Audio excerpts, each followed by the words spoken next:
near a school, near a church, or near an area where there are children, he can't live there.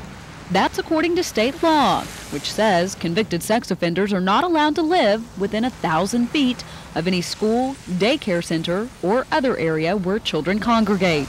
Actually, it shouldn't even be anywhere near a school, but sometimes they're just within that 1,000 feet, which makes us very uncomfortable. And here's something that might make you uncomfortable.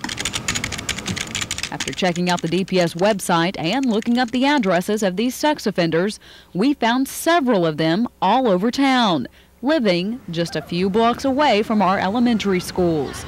For instance, on the south side, there's 3 sex offenders living within a mile of Gillette Elementary.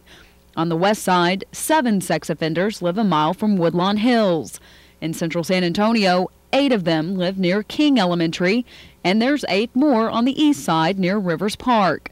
Then, just north of downtown at Travis Elementary, there's 17 sex offenders, all within a mile. If they're not in violation of the safety zone, then it's difficult for us to enforce that because they're not in violation of the law. And if they're not in violation of the law, they're not in violation of that particular condition of probation. The school area is something that might need to be looked at. Overall, I think the requirements in Texas are very well monitored.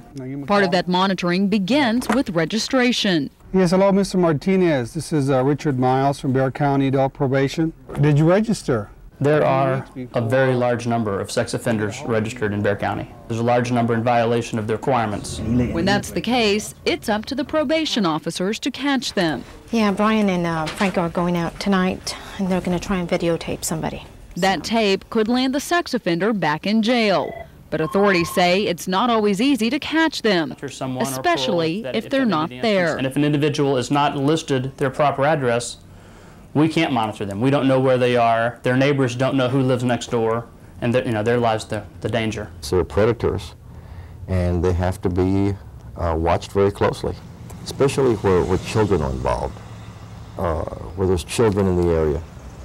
We want him to know that we're watching him.